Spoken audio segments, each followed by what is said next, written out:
Hi, I'm Bill Schmick. Welcome to 30 Minutes.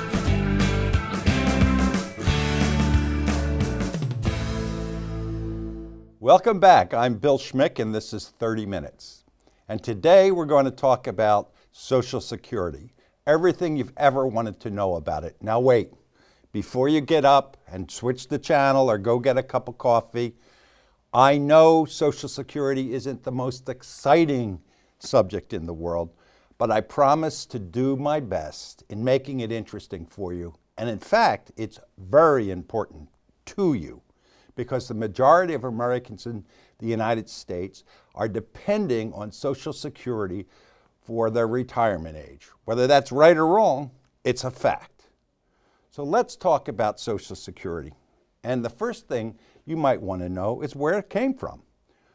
With Social Security, as we know, is a kind of a pension, okay? And we also may know that it started its life as it is today in the 1930s during the Depression. But its origins go way, way back. They go back to colonial America. I dare say it's probably the French and Indian War. What happened? Well, we were in battles. If it wasn't the French, it was the Indians. And if it wasn't the Indians, it was bandits. So what would happen? Remember that back then in America, you had a volunteer army. You had militias. So it was an agrarian or a farming society. Now, when your local militia captain or your local governor, whatever the state you might be, called on you to go and fight an Indian or smugglers or bandits, you had to leave your farm. And who was going to bring in the crop or plant the crop? Now, what happened if during the course of this struggle or battle you were injured or, God forbid, you died? And who was going to pay you? All of these issues, okay, we don't think about, but the militias did and the governors did. And so what sprang up in this country long before it was our country was a tradition of paying pensions to soldiers, whether they were militia or otherwise.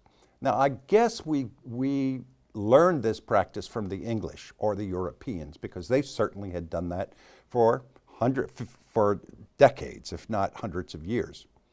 So our origins for a Social Security or a pension system started out in the military.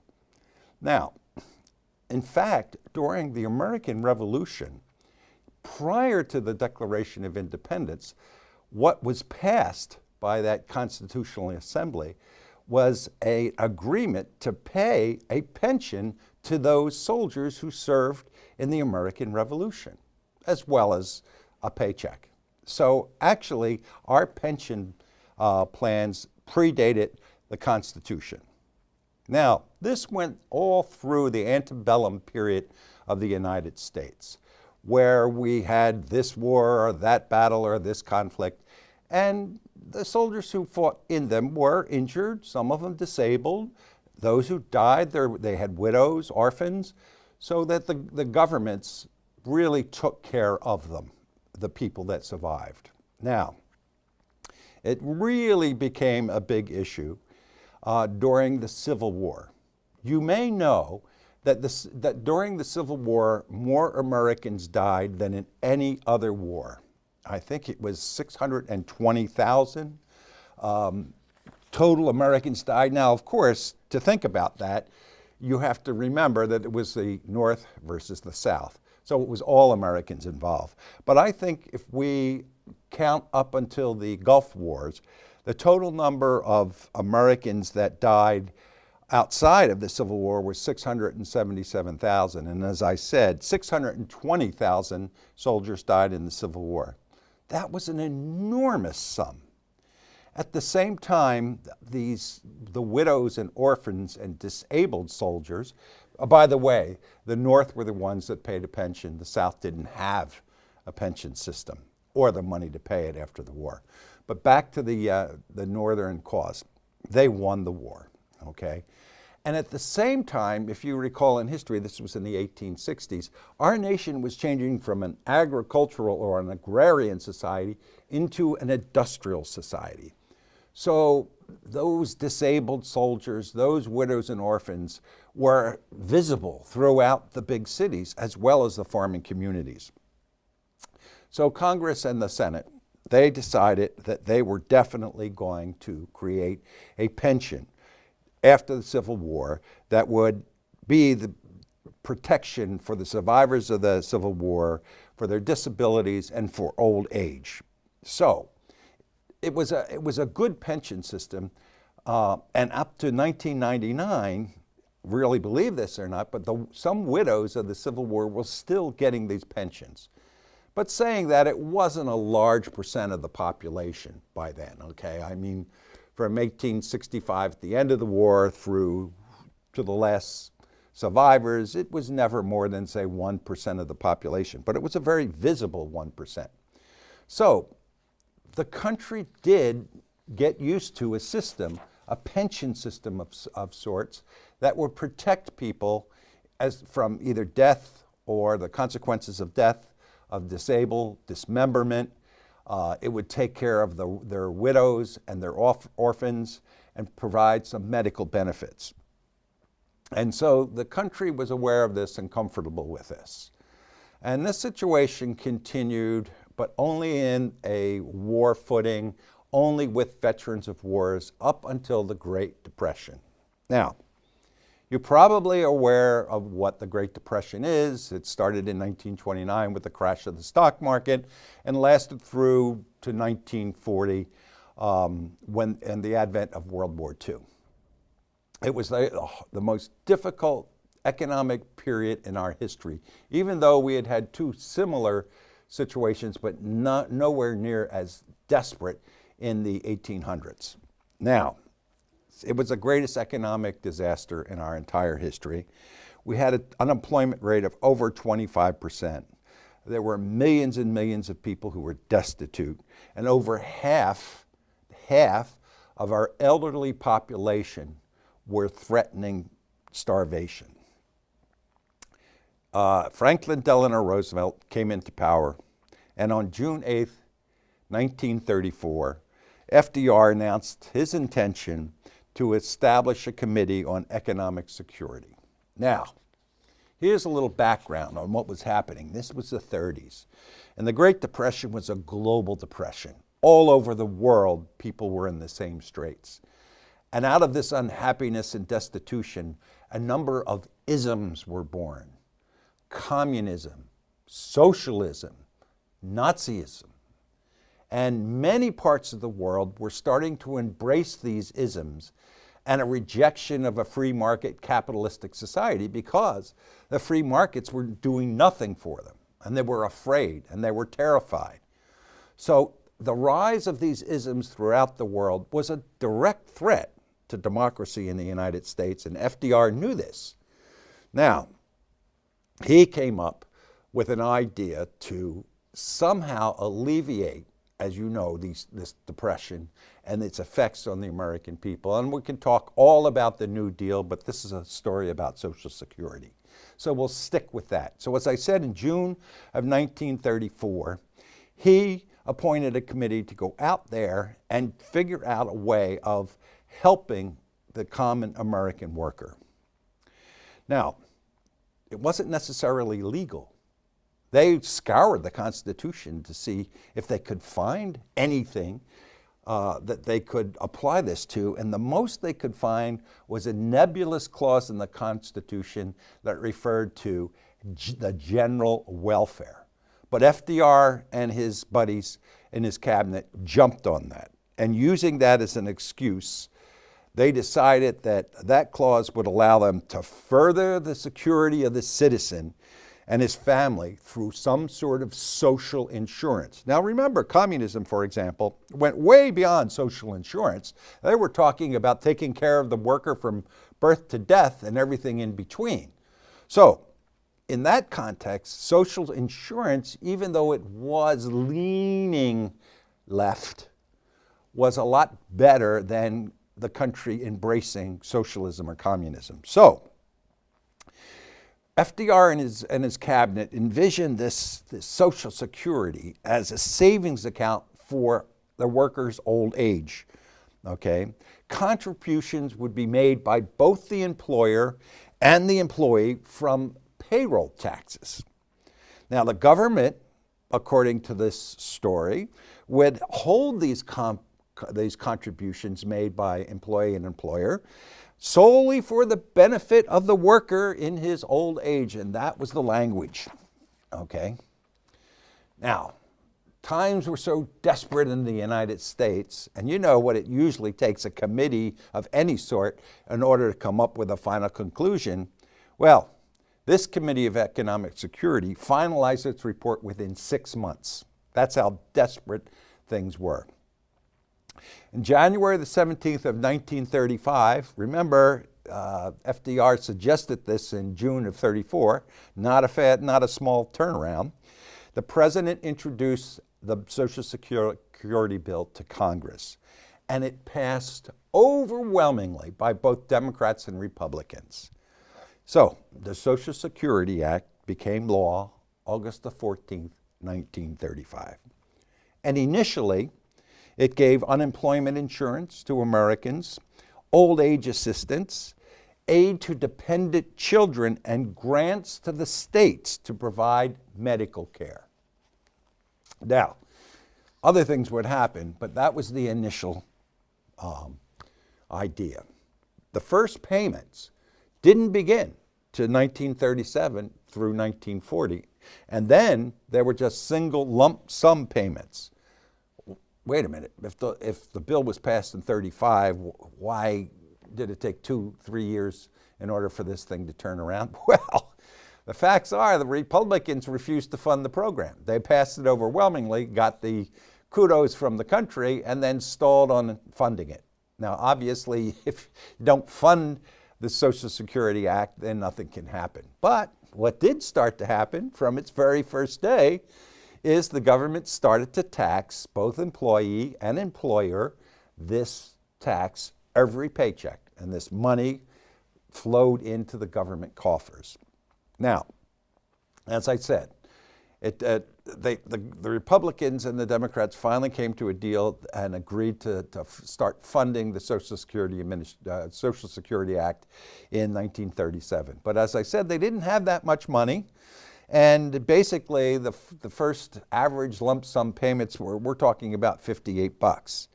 Now, what do you mean lump sum payments? What were they? Well, they were payback for those workers who were contributing to the Social Security Fund since its outset in 35, but wouldn't participate long enough to be actually vested in monthly payments. And so they were sort of paid off in a lump sum. Now, $58 to you and me doesn't sound like a lot, but back then it was.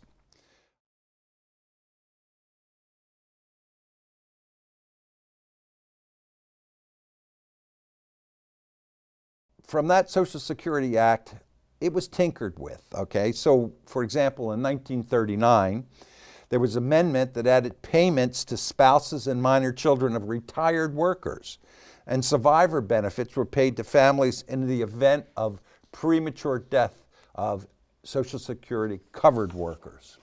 So it was added to it. Monthly payments, like the ones that we get now, they only actually began in January of 1940.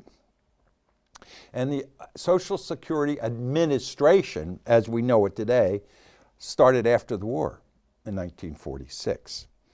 Now, we're all kind of used to things like COLAs, which is a cost of living allowances, meaning that as inflation rises, automatically the monthly payments rise. That didn't start till 1950. And the automatic annual cost of living allowances didn't start till 1972. Disability insurance programs, okay? They have provided benefits to disabled workers from, say, the age of 50 to 64. And remember, Social Security was 65, was sort of the target date when you retired. So this was workers that were disabled before that, from 50 to 64. Up until then, they got nothing. And disabled adult children got nothing. Well, they were included in the insurance program as of, I think it was August the 1st, 1956. Medicare, When did Medicare start? July 30th, 1965. It's a relatively new program. At the same time, in that period, age was lowered to 62 from 65 to qualify for old age insurance. With the advent of Medicare in 65, that extended health care to all Americans age 65 and older. Now, of course, I know what you're thinking. My God, here's Obamacare right now. Is that an extension of Medicare? From covering 65 and older, now we're universally covering everyone. I would like to say yes, that the traditions of Social Security, the traditions of Medicare, have now seeped down to a point where American society is saying, well, if we're covering 65 and older in a universal program, why not 65 and under? Nonetheless, if you look at the direction and the changes that have occurred in Social Security since 1935 or 34, when the act was first suggested, you can see that there were amendments, adjustments, changes, that Social Security in 1934 and 1935 was not ideal. It had lots of problems. Funding is one of them. Its coverage was another. So year after year, month after month, we learned how to better improve Social Security, and we tinkered with it around the edges until it became the Social Security / Medicare that we have today. Proponents of Obamacare are saying the same thing now. They're saying that, like Social Security, it started out with a suggestion and then a bill and then the passage of a bill, and that bill is not nearly ideal and has to be changed. And like Social Security, in the years ahead and with different administrations, you will see that Obamacare will be adjusted, amended, changed until it does work for the majority of Americans, if not all Americans. If Social Security is any guide, then it probably will work.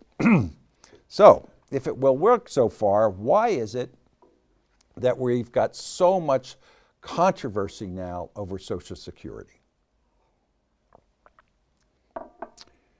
A lot of critics say that the Social Security Administration, the trust fund as it's called, will run dry in 2034. Today's 2015. Now, it's not a lot of time.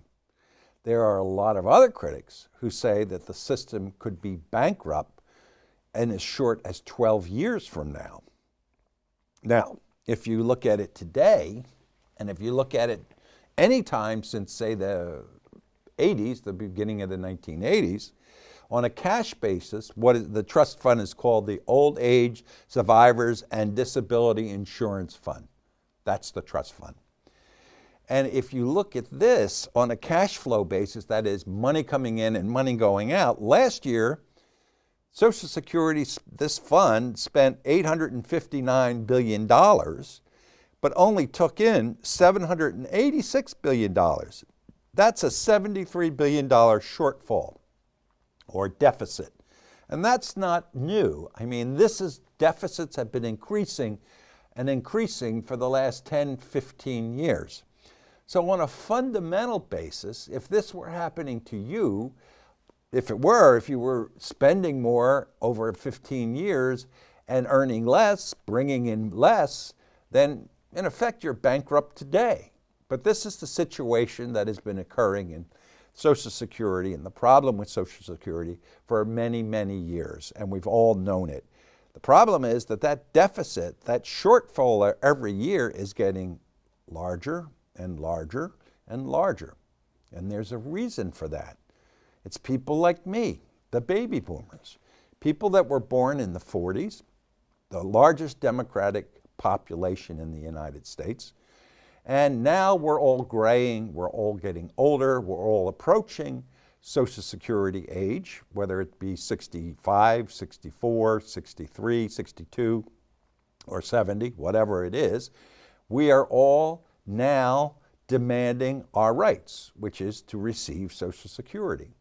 And yet, the population that is behind us, the millennials, they're basically being saddled with paying out of their salaries more and more money for us.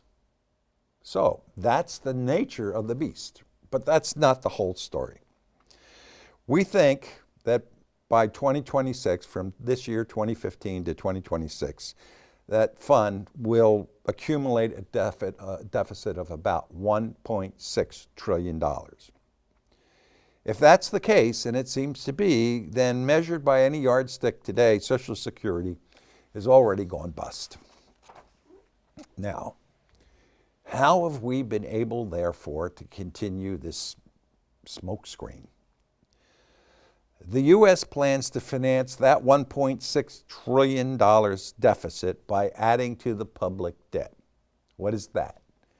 What it means is that we go out as a nation, as a government, the U.S. Treasury, and we will raise that $1.6 trillion by selling Treasury bonds to Americans and to foreigners, okay? And then increasingly, the foreigners are buying more of our debt and therefore funding our Social Security.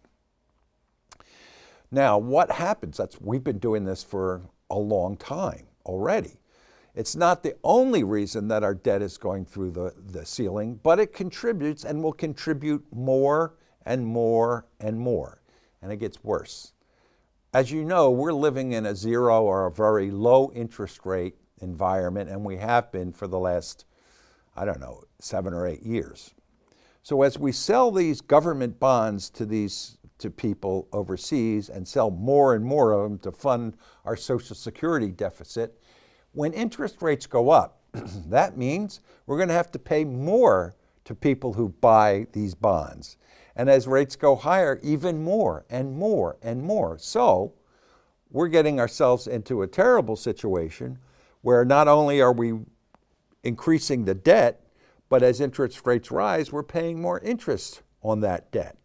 And this whole situation, some people say, are going to come to a head as early as 12 years, whereas the government is saying, no, we're fine on Social Security to 1934. 2034. After that, all bets are lost. Okay, well, depends on your age. If you're a millennial, that doesn't give you a warm and fuzzy feeling to know that you've been paying for Social Security and paying more and more and more, and for Medicare, and that at 2034, it's all gone. That's a big problem. If I'm still alive in 2034, that could be a big problem for me. I'm not going to get Social Security, or so they say. Now, what is true is that what we're doing is we're raising our national debt to continue to fund Social Security, and we're burying not only the millennials, but unborn taxpayers as far as you can see to fund the unaffordable entitlements of my generation, the current generation. Now, if, as what I said is true, is that we're bringing in tax revenues less than we're spending every year, how do we get to the fact via the government that we're okay until the year 2034? Well, smoke and mirrors again. When I look at the latest report, when they look and they number down the assets of Social Security, they're phony. The interest income, supposedly, that we're going to invest this cash flow, these tax receipts, and make money from them, that's phony too. When they look at the tax receipts from here to 2034, they're assuming something that's impossible, for example. They're assuming that the nation is going to grow 5% a year for every year from 2015 to 2034. We haven't grown 5% a year for 8 years. And the country itself has never grown 5% a year for any consistent period of time. Sure, once or twice in every decade or so, but 5% a year between now and 2034, that's where they're getting their projections of increased tax revenues that will pay for Social Security. These revenue projections are phony. Not only do I know it, but the government knows it. And the people that are putting this together know it, okay? It's a myth. It's a myth. What's really true is that Social Security today is bankrupt. Okay? Well, how did we get there? How did we get to this point? Okay? Remember what I said when FDR originally designed this and what he promised Social Security would be for you and I back in 1934 and 1935. Well, that was a concept, and unfortunately, it was a myth. And in our next show, we're going to talk about the myth of Social Security and what it's going to happen and why, and to dispel some of these myths and address, could Social Security go under or not? I'll see you then.